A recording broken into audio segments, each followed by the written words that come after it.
ربیع الحسنات، وہ الحمدللہ اللہ تعالیٰ نے ہماری زندگیوں میں لایا ہے اور ہم اس سے مستفید ہو رہے ہیں۔ یہ بہت بڑا احسان ہے کہ ہماری زندگیوں میں یہ رمضان آیا ہے، اور اللہ سے یہی دعا کریں گے کہ ہماری زندگیوں میں مزید رمضان المبارک کے مہینے لے آئیں۔ لیکن یہ مہینہ آنا کوئی بڑا کام نہیں ہے، اصل کام اس مہینے کے جو اللہ تعالیٰ نے ہمارے اوپر ذمہ داریاں ڈالی ہے اس کو پورا کرنا ہے، تبھی ہم مستحق ہوں گے اس کے کہ ہمیں اللہ تعالیٰ اجر دے دے اور انعام دے دے جو رمضان کے مہینے کے بعد اللہ رب العزت دے رہا ہے۔ کیا انعام دے رہا ہے؟ جب آخری رات جبریل امین روح القدس وہ زمین پر نازل ہوتے ہیں اپنے فرشتوں کے ساتھ، تو یہی کہتے ہیں اپنے فرشتوں کو، جب وہ سوال کرتے ہیں کہ کیا ہوا امت محمدیہ کے ساتھ، اللہ تعالیٰ نے کیا معاملہ فرمایا، تو کہتا ہے کہ کوئی بندہ مزدوری کرے تو کیا کرنا چاہیے، کتنے مزدوری کرے اس کو پورا بدلہ دینا چاہیے، کہ اس کو بدلہ ملے اور اجرت مل جائے، تنخواہ مل جائے۔ کہتے ہیں ان کی تنخواہ مل گئی، ان کو اجرت مل گئی، اللہ تعالیٰ نے ان کی مغفرت کروائی۔ دیکھیں رمضان کے مہینے میں اللہ تعالیٰ ہماری مغفرت کروائے، وَلِلَّهِ وَتَقَى، اللہ تعالیٰ کے لیے رمضان کے مہینے میں جہنم سے آزاد ہونے والے، وہی بندہ جس پر جہنم واجب ہے وہ آزاد ہو کر جنت میں جاتا ہے۔ لیکن چار قسم کے لوگ جو ہے وہ اس سے محروم ہیں۔ اس میں قطع تعلق، صلہ رحمی، رشتہ داروں کے ساتھ قطع تعلق ختم کرنے والا،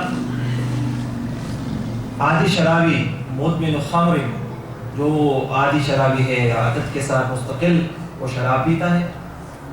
المشاحن، مشاحن کیا ہے پوچھا رسول اللہ صلی اللہ علیہ وسلم سے صحابہ نے، وما المشاحن یا رسول اللہ، تو رسول اللہ صلی اللہ علیہ وسلم نے فرمایا جس کا معنی ہے کینہ، جو ہم ایک دوسرے کے لیے کینہ رکھتے ہیں اپنے دلوں میں، اور والدین کا نافرمان۔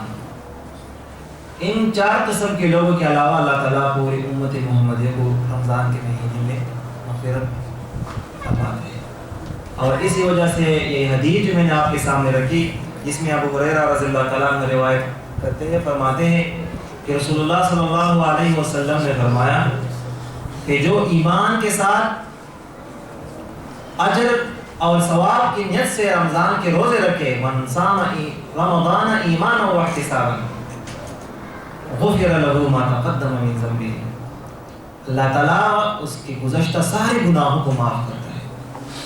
اب یہ میری اور آپ کی ذمہ داری ہے کہ ہم رمضان کے مہینے میں اپنی دیاری لگواتے ہیں یا نہیں لگواتے ہیں، اپنا گھنٹہ لگواتے ہیں یا نہیں لگواتے ہیں، حاضر لگواتے ہیں یا نہیں لگواتے۔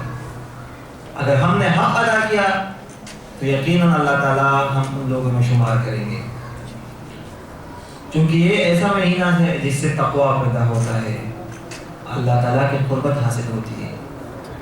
اللہ تعالیٰ کی قربت، اللہ کی رضا، جنت کا سبب، جہنم سے نجات، مختلف چیزوں سے اللہ تعالیٰ نمازوں کے ذریعے سے، زکوٰۃ کے ذریعے سے، صدقات کے ذریعے سے، اچھے اخلاق کے ذریعے سے، مختلف نیک اعمال کے ذریعے سے آپ اللہ تعالیٰ کے قربت کو حاصل کر سکتے ہیں۔ تو رمضان المبارک یا روزہ، رمضان کے روزے تقویٰ کے لیے ایک بنیادی حصہ ہے۔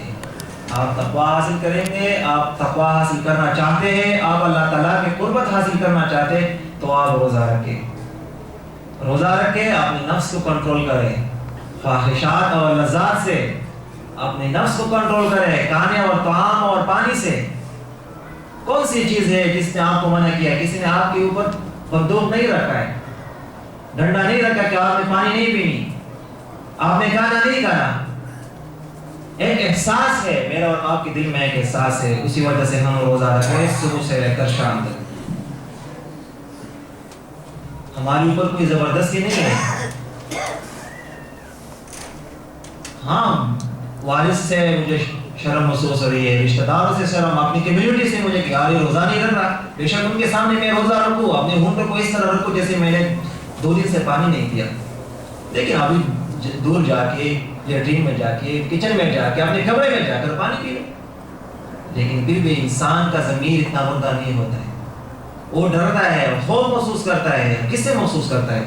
وہ اللہ سے, اللہ رب العزت سے. اسی وجہ سے اللہ تعالیٰ فرما رہا ہے کہ الصوم لی وانا اجزی بہ, رمضان یا روزہ یہ میرے لیے ہے اور میں اسی کا اجر دوں گا, کیونکہ یہ اللہ کا مہینہ ہے. اللہ تعالیٰ کہہ رہا ہے کہ یہ میرا مہینہ ہے,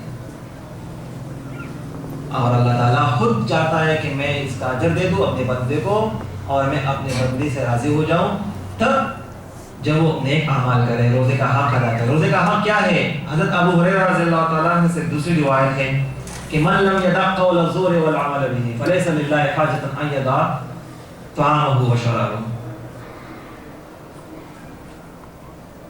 بتایا کہ اللہ تعالیٰ کو کوئی ضرورت نہیں ہے ایک شخص کے بارے میں کہ وہ طعام چھوڑے, پانی چھوڑے.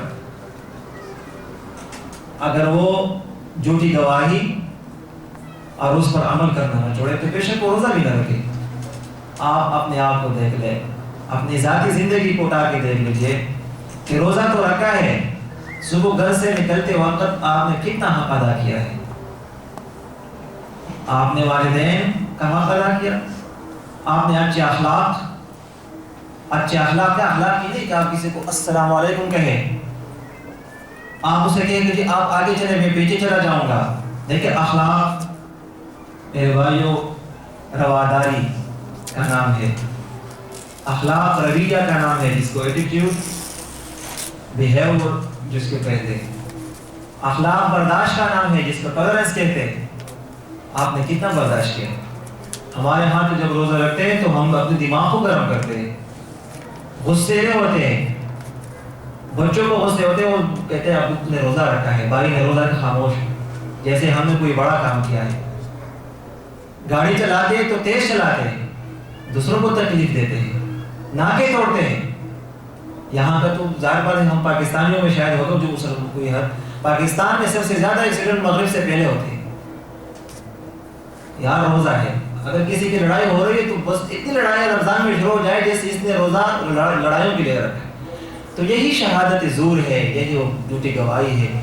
ان سب چیزوں میں آپ جاب کے لیے جاتے ہیں, آپ اس میں دھوکہ کرتے ہیں, وہاں کہتے ہیں سر میں درد ہے, آج روزہ ہے, پیاس لگی ہے, آپ ٹٹی مار رہے, تو یہ بھی شہادت زور ہے.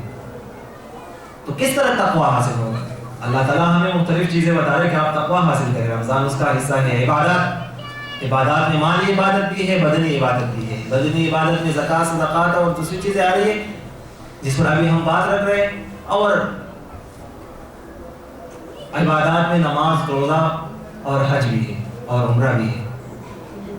تو آپ کس طرح اللہ کی قربت حاصل کر سکیں گے؟ آپ کس طرح دعویٰ دار ہوں کہ میں اللہ کا بندہ ہوں, میں مسلمان ہوں؟ کم از کم آپ کس منہ سے یہاں اس بالخصوص اسی معاشرے میں آپ کس طرح اسلام کو ریپرزینٹ کریں گے؟ آپ یہاں ایک مسلمانوں کے سفیر ہے, آپ یہاں ایک مسلمان کے ساتھ ساتھ ایک سفیر ہے, وہ اسلام کے سفیر ہے. تو آپ لوگوں کے سامنے اسلام کا کیا, کون سی صورت اور شکل آپ دکھانا چاہیں گے؟ یہی رمضان کا تقاضا ہے, اور یہی رمضان جو ہمارے لیے باعث بخشش بن جاتا ہے اور اللہ کے قربت کا ذریعہ بن جاتا ہے. حضرت عائشہ صدیقہ رضی اللہ تعالیٰ عنہ سے صحابہ کرام نے پوچھا کہ رسول اللہ صلی اللہ علیہ وسلم کے اخلاق کیا تھے؟ تو رسول اللہ صلی اللہ علیہ وسلم نے فرمایا,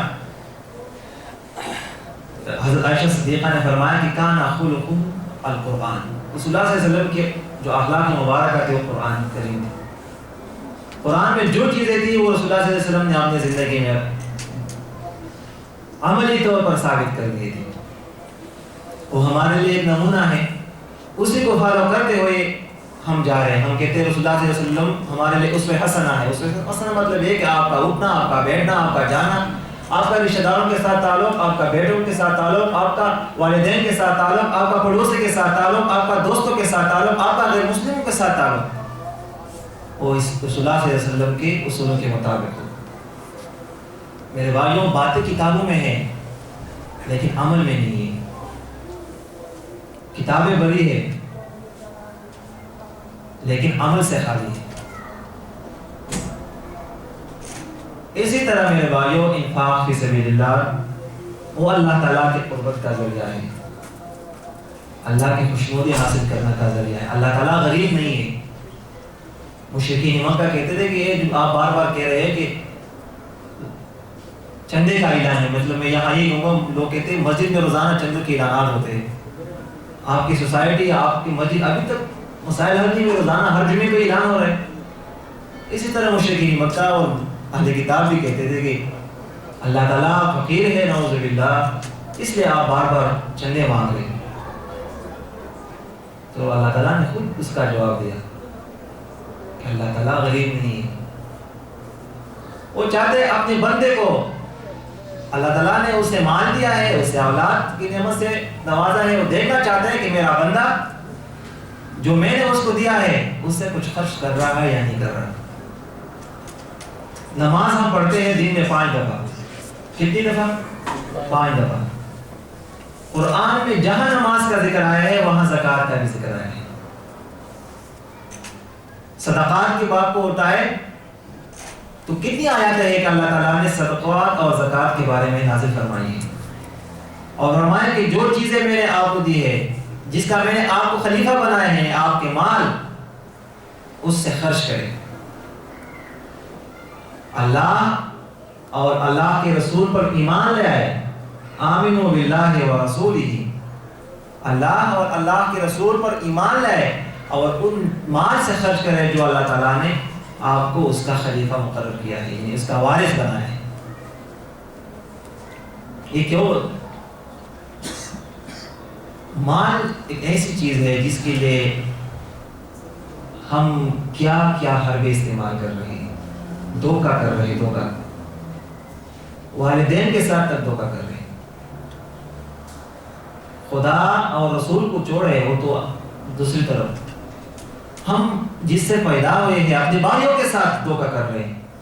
اس چیز کے لیے، مال کے لیے کہتے ہیں، اخبار میں خبر پڑھتے ہیں خون سفید ہو گیا، بھائی نے بھائی کو مارا، کیوں؟ زمین پر کوئی مسئلہ تھا، بھائی نے بھائی کو مار دیا، کیوں؟ پیسوں کا کوئی مسئلہ تھا۔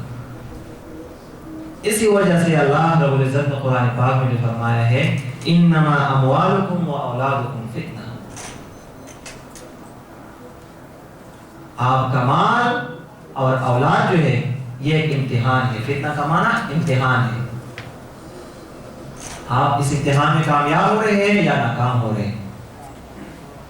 واللہ عندہ اجر عظیم، اور اللہ تعالیٰ کے ہاں اجر عظیم ہے۔ فتنہ کیوں ہے؟ یہاں صاحب نے بتایا کہ ہم یہاں آئے تھے موج مستیوں کے لیے،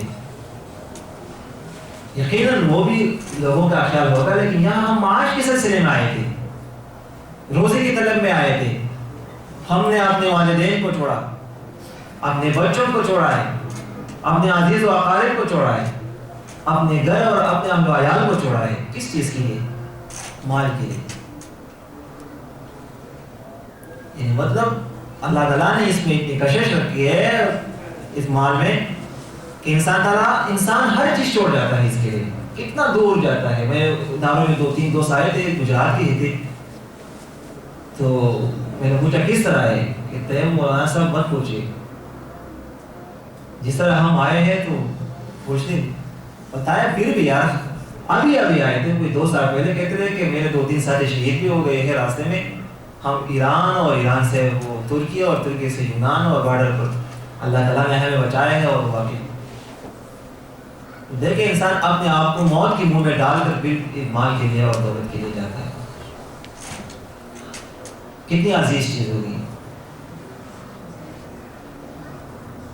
ہماری گاڑی ہے یا کوئی اور چیز ہے قیمتی، وہ اگر معمولی بھی اس کو نقصان پہنچے کتنا دکھ ہوتا ہے، بلکہ یہ کہتے ہیں کہ میں نے اپنے ہاتھ سے کمائے، تمہارے احساس بھی نہیں ہے تمہارے پاس۔ بچوں کو ہم جو غصہ کرتے ہیں، گھر میں اگر ایک کپ بھی ٹوٹ جاتا ہے، یا اگر موبائل ہم کو دیتے، موبائل گرا کر اور توڑ دیتے، تو کم از کم یہ کہتے ہیں کہ پتہ نہیں کتنی قیمتی چیز تھی۔ یہ مال کی وجہ سے اپنی وہ پیاروں کو بھی ہم نہیں بخشتے۔ تو اسی وجہ سے اللہ تعالیٰ نے جو فرمایا ہے کہ آپ کا مال وہ آپ کے لیے فتنہ ہے۔ اور پھر رسول اللہ صلی اللہ علیہ وسلم نے جو نشاندہی فرمائی ہے، فرما رہے ہیں حضرت نواس بن سمعان رضی اللہ تعالیٰ عنہ فرما رہے ہیں کہ میں نے رسول اللہ صلی اللہ علیہ وسلم سے سنا کہ لِكُلِّ أُمَّةٍ فِتْنَةٌ وَفِتْنَةُ أُمَّتِي اللہ، ہر امت کے لیے اللہ تعالیٰ نے کوئی نہ کوئی فتنہ بھیجا ہے۔ فتنے کا مطلب یہ ہے کہ ان کا امتحان تھا ایک چیز میں، وہ فتنے میں پڑ گئے ہیں، اللہ تعالیٰ نے ان پر عذاب نازل فرمایا ہے۔ آپ ساری امتوں کو دیکھ لیں، ایک ایک امت نوح علیہ السلام کے بعد ان کا کوئی نہ کوئی فتنہ تھا، اس چیز میں وہ پڑ گئے تھے، اللہ تعالیٰ نے اس کو دنیا سے مٹا دیا ہے۔ اور پھر کیا فرما رہے ہیں کہ میرے امت کا جو فتنہ ہے جس سے مجھے خوف اور ڈر ہے وہ ہے مال۔ تو مال یہ اللہ کی طرف سے ایک امتحان ہے، رسول اللہ صلی اللہ علیہ وسلم نے اس کو اس امت کے لیے ایک بڑا امتحان اور فتنہ قرار دیا ہے۔ اب ہم کس طرح اس مال کو مینیج کریں گے کہ ہم اللہ تعالیٰ کے قربت بھی حاصل کریں، ہم اللہ کی رضا بھی حاصل کریں، ہم اس مال کو صحیح طریقے سے حاصل بھی کریں اور اس کو استعمال بھی کریں۔ حدیث شریف ہے لا تزول قدم ابن آدم حتی یسأل عن خمس، قیامت کے دن ابن آدم کا قدم ایک جگہ سے دوسری جگہ نہیں ہلے گا جب تک ان سے 5 چیزوں کے بارے میں نہ پوچھا جائے۔ یہاں کا ماتو نہیں ہے، پاکستان میں اسکول میں اگر بچہ کوئی شرارت کرے تو استاد کہتے ہیں ادھر کھڑے ہو جاؤ، کہتے ہیں ہلنا مت۔ اسی طرح اللہ کے سامنے ہم کھڑے ہوں گے، ہلیں گے بھی، یہاں تک کہ 5 چیزیں ہم سے پوچھی جائیں۔ ان میں سے ایک چیز ہے کہ وعن مالہ من این اکتسبہ وفیما انفقہ، مال کے بارے میں پوچھا جائے گا کہ مال کہاں سے کمایا ہے اور کہاں خرچ کیا ہے۔ کمانا بھی اور اس کا خرچ بھی۔ آپ نے پیسے کمائے ہیں تو حلال ذریعے سے یا حرام یا حربے اور دھوکے سے؟ اچھا اگر حلال سے تو پھر خرچ کہاں کیا ہے؟ آپ نے اسراف تو نہیں کیا ہے، آپ نے رسم و رواج پر تو پیسے خرچ نہیں کیے ہیں، آپ نے نام و نمود کے لیے خرچ تو نہیں کیے، آپ نے غلط کاموں بیہودہ کاموں پر تو خرچ نہیں کیے، یا آپ نے کوئی نیک کام پر خرچ کیا۔ آپ اور نیک کام مطلب یہ ہے میرے بھائیوں کہ سب سے بہترین نفقہ صدقہ اپنے اہل و عیال پر خرچ ہے۔ تو اللہ تعالیٰ اس کے بارے میں بھی پوچھیں گے کہ آپ نے کہاں سے مال کمایا ہے اور کہاں خرچ کیا ہے۔ اس کے بعد پھر آگے کے مراحل آئیں گے اور ہم سے دوسرے سوالات جو ہے اس کے بارے میں پوچھا جائے گا، اور معاشر میں جو اللہ تعالیٰ کا سامنا ہے۔ اللہ تعالیٰ قرآن پاک میں فرما رہا ہے کہ لن تنالوا البر حتى تنفقوا مما تحبون، آپ ایک نیکی کے قریب نہیں پہنچ سکتے ہیں یہاں تک کہ آپ ان چیز مال کے اس حصے سے آپ اللہ تعالیٰ کی راہ میں خرچ کریں جو آپ کو زیادہ دل عزیز ہو، آپ اس سے زیادہ محبت کر رہے ہیں۔ جب یہ آیت نازل ہوئی تو صحابہ کرام کی کیفیت کو دیکھیں۔ ایک صحابی آتے ہیں یا رسول اللہ میرا فلاں باغ مجھے بہت پسند ہے، میں اس کو اللہ تعالیٰ کی راہ میں خرچ کر رہا ہوں۔ دوسرے صحابی آتے ہیں یا رسول اللہ یہ جو باغ ہے میرے 2 باغ ہے، اس باغ سے مجھے زیادہ انکم ہے، زیادہ آمدن ہے، اور اس سے کم ہے لیکن مجھے پسند یہ والا ہے، میں یہ اللہ تعالیٰ کی راہ میں خرچ کر رہا ہوں۔ وہ قرآن کو سنتی بھی تھے اور عملی طور پہ نافذ بھی کر لیتے تھے۔ اب ہمارے لیے کیا ہے، ہم مال سے کتنی محبت کرتے ہیں۔ مال کے لیے اللہ کی راہ میں وثوق سے کہہ سکتا ہوں کہ ہم کسی مسجد میں کسی خیراتی کام میں اگر ہم خرچ کریں گے تو ہم اگر 100 یورو دیں گے، لیکن اگر ہم رسم و رواج، چاہے وہ شادی ہو، چاہے وہ منگنی ہو، چاہے وہ رسم مہندی ہو، چاہے یہاں تک اور مجھے پتہ چل گیا کہ یہاں برسی کے لیے بھی باقاعدہ کارڈ چھپوائے جاتے ہیں اور دیکھے جاتے ہیں کس طرح کارڈ چھپوائے، بہترین کارڈ چھپوائے یا نہیں۔ تو رسم و رواج کے لیے اتنا خرچ کریں گے کہ لوگ دیکھیں کہ ماشاءاللہ بہترین شادی حال میں انہوں نے پروگرام رکھا ہے، بڑے اچھے اچھے ڈش رکھے تھے، 5-6 قسم کا ڈش تھے، لیکن جب دین کے بارے میں ہم بات کرتے ہیں تو وہاں ہم بخیل بن جاتے ہیں۔ اور یہ فطری چیز ہے، دیکھیں اللہ رب العزت ہمیں انفاق کے بارے میں درس دے رہا ہے. اللہ تعالیٰ ہمیں انفاق کے بارے میں بار بار کہہ رہے ہیں, صدقات کے بارے میں, زکوٰۃ کے بارے میں. لیکن شیطان کیا کر رہا ہے؟ الشیطان یعدکم الفقر, شیطان ہمیں فقر غربت سے ڈرا رہا ہے. شیطان دیکھے ہم اگر اللہ تعالیٰ کی راہ میں خرچ کرنا چاہتے ہیں تو ہمارے دل میں وسوسہ ڈال رہا ہے کہ خرچ کرو گے تو غریب بن جاؤ گے. تمہاری جیب میں 1000 یورو ہے, اگر 100 آپ نے دے دیے تو خدا کے بندے 900 رہ گئے. ظاہر بات ہے, عقل بھی یہی ایکسپٹ کر رہا ہے کہ آپ کے پاس 100 روپیہ ہے, آپ اس سے 10 خرچ کر رہے ہیں تو 10 کم ہو گئے. شیطان آپ کے دل میں یہی وسوسہ ڈال رہا ہے. لیکن اللہ تعالیٰ کیا کہہ رہا ہے؟ اللہ تعالیٰ کہہ رہا ہے کہ آپ خرچ کر رہے ہیں تو وہ اس دانے کے برابر ہے کہ جب وہ زمین میں اگتی ہے تو 700 دانے ہوتے تھے. مطلب یہ کہ آپ 1 روپیہ دیتے تو اللہ تعالیٰ 700 گنا آپ کو اس کا اجر دے گا. اور اللہ کیسی عجیب ذات ہے. من جاء بالحسنۃ فلہ 10 امثالھا, ہم ایک نیک کام کرتے ہیں تو اللہ تعالیٰ اس کے برابر بدلے 10 نیک ہمیں دے رہے ہیں. ومن جاء بالسیئۃ, جس نے غلط کام کیا, گناہ کیا, تو اس کا بس وہی ایک ہے. ہم پاکستان پیسے بھجواتے ہیں 1 یورو 125 کا ہے, تو ہم ایک دن کی کما رہے ہیں تو 10 سے ضرب دیں گے. جیسے بھی ہے وہاں پاکستان میں تعلیم یافتہ لوگ ہوتے ہیں. میرے دوست ایک گولڈ میڈل تھے اکنامکس میں, پوری یونیورسٹی انہوں نے ٹاپ کی, لیکن وہ امریکہ میں جا کے ایک بینک کا چوکیدار بن گیا تھا. میں نے کہا بھائی آپ کو تو یونیورسٹی میں لیکچرشپ کی آفر بھی ہے اور بڑے اچھے پوزیشن کے ساتھ. کہہ رہے تھے فضل بھائی $1 جو ہے اس وقت 72 کی دکھی تھے, 72 کو میں ضرب دے رہا ہوں. اندازہ انسان کتنا حریص ہے اور لالچ ہے. لیکن پھر وہ ماشاءاللہ دیندار بھی تھے اور اچھے جمعیت کے ساتھی تھے. اللہ تعالیٰ نے اس پر فضل کرنا تھا کہ جب وہ انہوں نے اپلائی کے بعد اپنی ڈگری نہیں دکھائی تھی کہ میں مطلب کوئی ہوں, اپنی FSC کی حد تک انہوں نے دکھائی تھی. لیکن بینک والوں نے کہا کہ آپ میں سے کسی نے اگر اضافی ڈپلومے 2 سال میں کیے ہیں تو آپ نے ڈپلومے ہمیں جمع کر دیں, آپ کی پروموشن یا تنخواہ میں اضافہ. تو اس نے وہ ڈگری بھی لگائی اور ساتھ میں وہ گولڈ میڈل والا سرٹیفکیٹ بھی لگا دیا. اگلے دن جب رات انہوں نے وہ ان کے جو مینیجر تھے انچارج, انہوں نے چیک کی تو وہ یہ باہر کھڑے ہیں چوکیدار. وہ مینیجر خود آ کے اس کو ہاتھ سے پکڑا ہے, اندر آئے, کہتے آپ کی جگہ یہ نہیں, یہ آپ کی جگہ یہ سامنے ٹیبل ہے.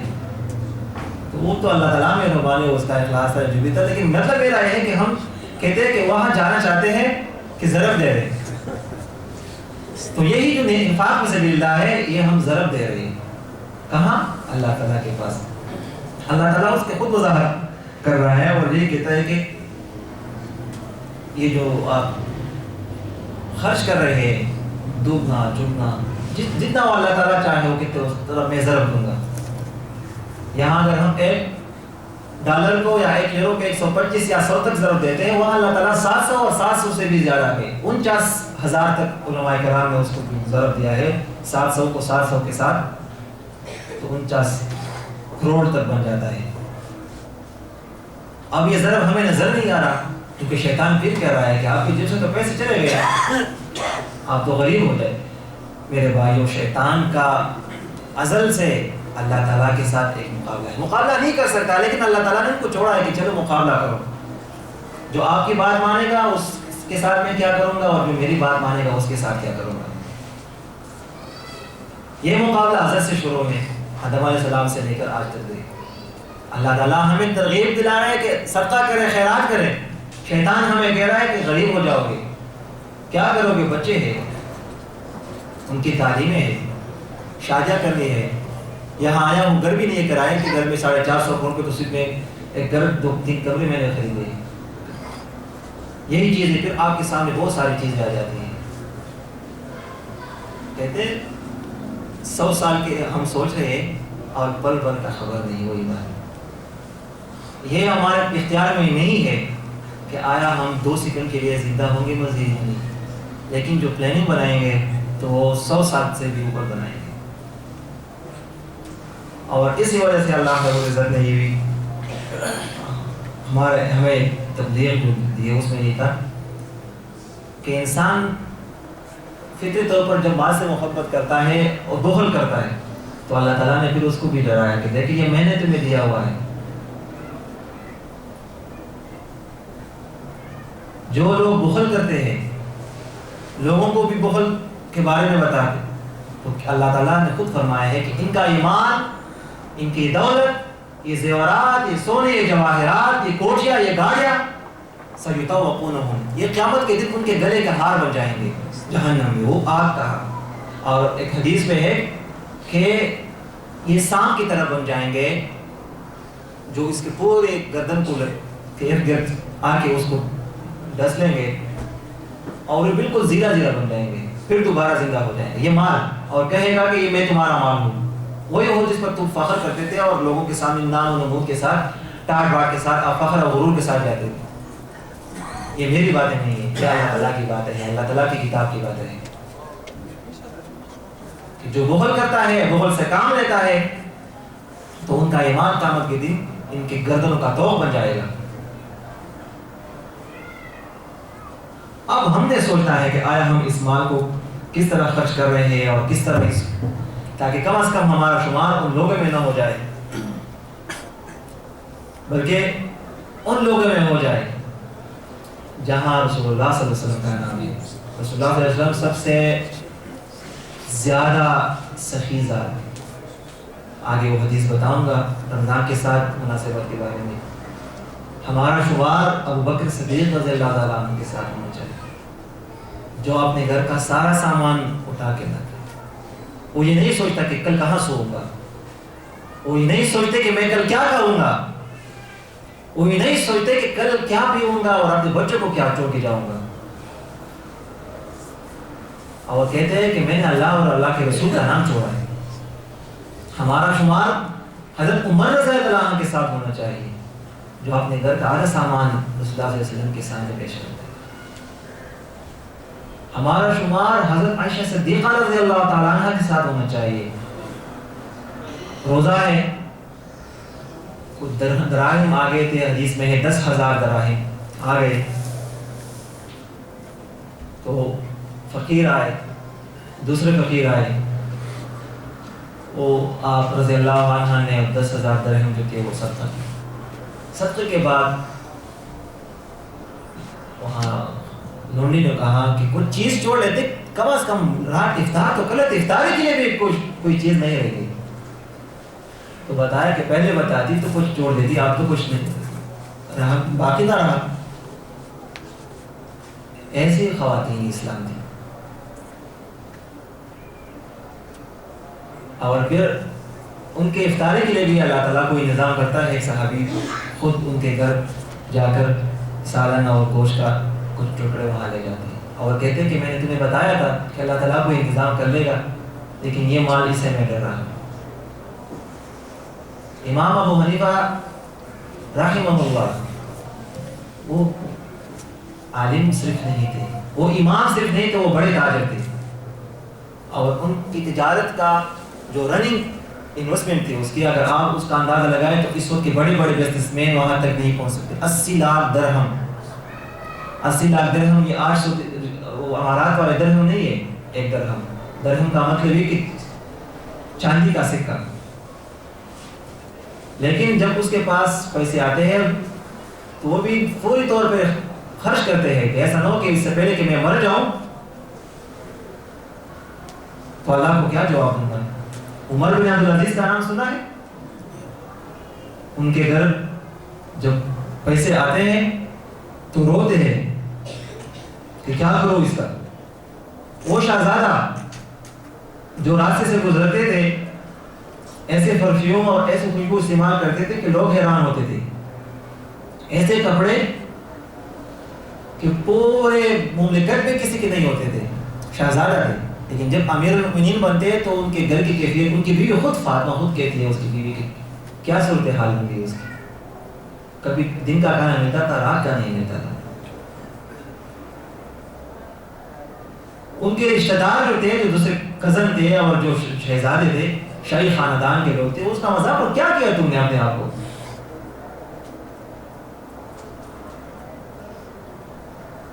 یہی ہماری امت ہے، یہی ہمارے اسلاف۔ عثمان رضی اللہ تعالیٰ عنہ نے ایک موقع پر 100 اونٹ عطیہ کیے تھے، 100 اونٹ۔ حضرت عثمان رضی اللہ عنہ بہت مالدار، حضرت عبد الرحمن بن عوف کے ساتھ ہمارا شمار ہونا چاہیے کہ انہوں نے کتنا مال اللہ کے راہ میں خرچ کیا تھا۔